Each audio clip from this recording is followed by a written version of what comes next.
Olá, pessoal do terceiro colegial, tudo bem?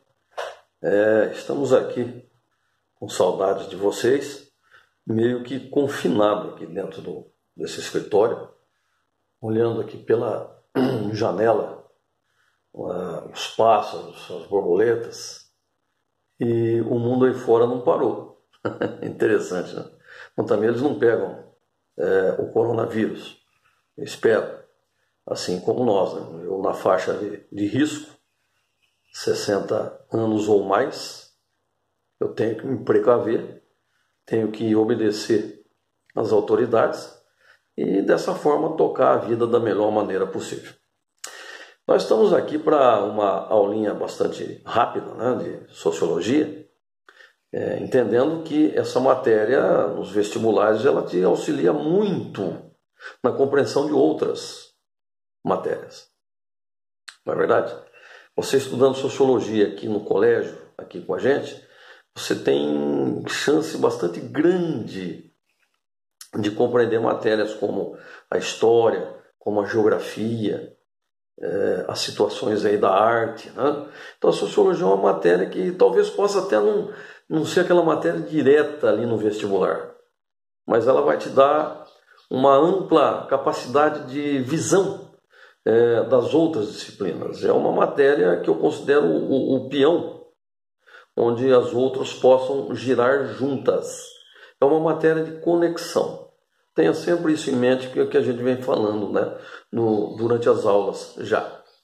Mas, numa aula bastante rápida hoje para você aqui, vamos discutir rapidinho. Você tem aí uma tela de apresentação, né, no primeiro slide, e que traz aí o tema, o Estado e a Sociologia. Uma discutida bastante rápida, né, sobre isso, sobre o Estado e a sociologia. O Brasil é um Estado, é um país e, como tal, tem a sua soberania, ele tem a sua Constituição, que é a lei maior, é a Carta Magna, a qual todas as demais leis devem estar enraizadas. Não só a Constituição dos Estados, como o Estado de São Paulo, de Minas, do Rio, bem como as leis orgânicas municipais. Nada pode se sobrepor aos dispositivos constitucionais, a Carta Magna. Até agora nós estudamos aí que o maior feito político da história da humanidade, a maior realização política por parte do homem, foi a criação e desenvolvimento do Estado. Não é verdade? A gente viu que o Estado se apresenta assim de várias formas. Estado teocrático, Estado absoluto, Estado democrático, monárquico, republicano, enfim. São vários os modelos, né? Nós temos hoje, por exemplo, o Estado Islâmico, que é o Estado teocrático, no Egito, no Irã, na Arábia Saudita, os países muçulmanos de uma forma geral. O Vaticano é um Estado teocrático dentro daquilo que a religião cristã católica coloca. O Papa é, nesse caso, aí, o chefe de Estado, de governo. Tá? É um modelo de Estado teocrático. É interessante. Um renascentista inglês, Thomas Hobbes, grande pensador, ele afirmou que o Estado é necessário. Para quê? Para manter a ordem humana.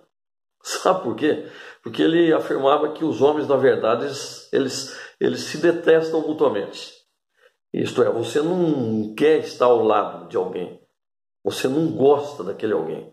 Você não gosta dos outros alguém. Você gosta de si mesmo. Então ele parte de aí.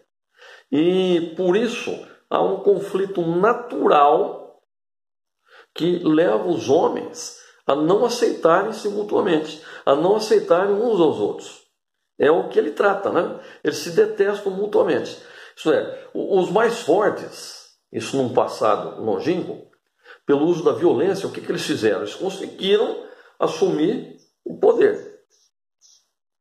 E uma vez no poder, eles se impõem sobre o mais fraco. E dessa situação é que vai surgir e evoluir o Estado. Era no grito. Hoje nós já temos outros métodos, que são os métodos democráticos, né? Existem estados que são autoritários, que são métodos autocráticos, e vai daí. Por isso, dentro do contexto de Estado, desde o passado até hoje, o indivíduo, eu, você, todos nós devemos renunciar ao nosso direito de todas as coisas. Percebeu? Por quê? Nós devemos fazer isso em favor de um soberano, em favor de uma assembleia de governantes, em favor de uma organização tripartida de poderes, né? Como o Barão de Montesquieu colocou aí o judiciário, o legislativo, o executivo. Mas nós devemos sempre ceder o direito das nossas coisas para os governantes regulá-las. Esses governantes, na verdade, têm poderes ilimitados dentro do que reza uma lei ou uma constituição. Quando o Estado é absoluto, o soberano está acima dessa lei. Quando o Estado é democrático como o nosso, os soberanos estão enquadrados dentro do contexto em que a lei lhes permite agir em benefício da sociedade. Então, nesse caso, mais para frente a gente vai estudar Rousseau, Jean-Jacques Rousseau, há um contrato, veja que interessante, entre governados, nós, e os governantes. Nós legamos a ele por contrato, e o nosso contrato aqui é pelo voto, o direito de nos governar, para que a sociedade do Estado seja mantida em ordem.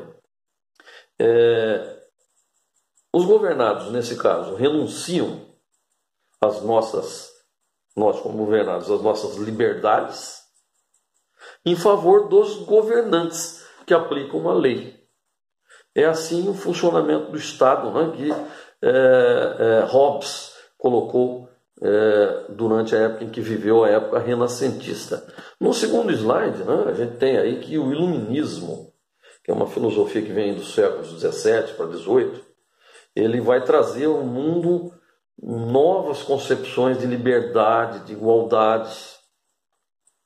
Os pensadores iluministas têm Locke, Rousseau, Montesquieu, Voltaire, tantos outros, Diderot, D'Alembert, Adam Smith, Quesnay, Gournay na economia, tá certo? São vários pensadores que estudam na história, com os professores de história.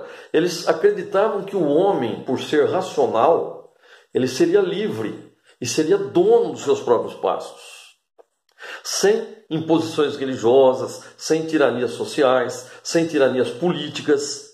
Por isso a corrente iluminista, ela combateu o antigo regime, que é o absolutismo do Estado. Esse antigo regime foi aquele que substituiu e se estabeleceu após a ordem feudal, após o feudalismo. Você pode ler sobre isso, a figura desses personagens, Rousseau, Montesquieu, Locke, ali entre as páginas 22 e 23 do seu livro de classe. Dá uma lidinha sobre o histórico rapidinho de cada um e os seus pensamentos particulares. Na sequência, duas importantes revoluções se alinham. A Revolução Francesa e a Revolução Industrial. Basicamente, no contexto dessas revoluções, o antigo regime absolutista ele é derrubado, ele cai por terra. Isso faz a humanidade dar um salto gigantesco em termos de produção, de tecnologia, a que nós chamamos de Revolução Industrial propriamente dita. Foi ela que impulsionou a sociologia a se definir como ciência, essa ciência que nós estamos estudando hoje, no que ganha méritos aí o filósofo Auguste Comte, que nós já vimos aí em anos passados, que é o criador do positivismo. Em um outro slide a gente vê que entre os capítulos ou as páginas 24 e 27 do seu livro de classe, você tem breves resumos da Revolução Francesa e da Revolução Industrial e da sua importância na determinação da fundação da era contemporânea, que é essa era que nós vivemos hoje. O mundo atual, o mundo da tecnologia, o mundo das comunicações, o mundo das informações, o mundo da era informacional, da revolução técnica, da revolução científica, para nós podermos digerir tudo isso em termos de mente, em termos de pensamento. Então a sociologia, ela é produto de revoluções o quê? Liberais. Revoluções liberais. E aparece como resposta às novas condições políticas, tecnológicas, econômicas e sociais que são impostas. Beleza? É importante ter essas informações em mente. Porque a partir de agora, a gente vai estudar o quê? As contribuições de importantes nomes da sociologia, como Auguste Comte, como Charles Darwin, como Durkheim, como o próprio Karl Marx, Max Weber e tantos outros, né, que nos auxiliam a compreender a sociedade sobre todos os tempos. Tendo em vista tudo isso, você deve ir para a atividade continuada, que está aí no próximo slide, número 2, onde eu coloquei umas propostas para vocês fazerem. São 3 propostas. Vocês deverão fazer à luz da sociologia e da atual era de coronavírus, no contexto da realidade social do momento. Pensar um pouquinho sobre isso. É muito pessoal, é muito de si mesmo, mas copiem numa folha tanto as propostas quanto as respostas. E essa folha deverá ser entregue para mim em data oportuna. Beleza? Ficou bom assim? Um grande abraço a todos vocês e muita paz social, muita serenidade. Vamos agir com serenidade em relação a nós mesmos, em relação àqueles próximos que tanto amamos. Um beijo e até a próxima aula. Tchau, tchau.